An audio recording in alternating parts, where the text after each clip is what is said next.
एक मिसकन्सेप्शन खूप असतं लोकांना की जे कमर्शियल ड्राय फूड असतं ते पटकन दुकानातनं विकत घेता येतं, पटकन त्या कुत्र्याला देता येतं आणि ते कन्व्हिनियन्समुळे जास्त वापरलं जातं.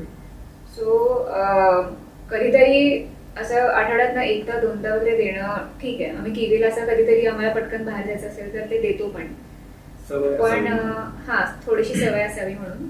पण घरचं खाणं म्हणजे चिकन, राईस हे आणि अंड असं देणं ते जास्त कुत्र्यांसाठी बेनिफिशियल असतं, हेल्दी फूड त्यांच्याकरता. आणि ज्या लोकांना ते तेवढा वेळ नसेल समजा घरी किंवा चिकन बनवत नाहीत घरी यांच्या घरी, त्यांना डिलिव्हर करू शकू म्हणून आम्ही हे सुरू केलंय आणि त्याला बोन अपेटिट असं आम्ही नाव दिलंय. सो आमचा सेपरेट किचन सेटअप आहे.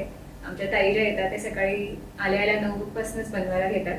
त्या दिवशीचे जे ऑर्डर्स असतात ते साधारण 10, 10:30, 11 पर्यंत रेडी होतात आणि मग मी डिलिव्हर करतो ते.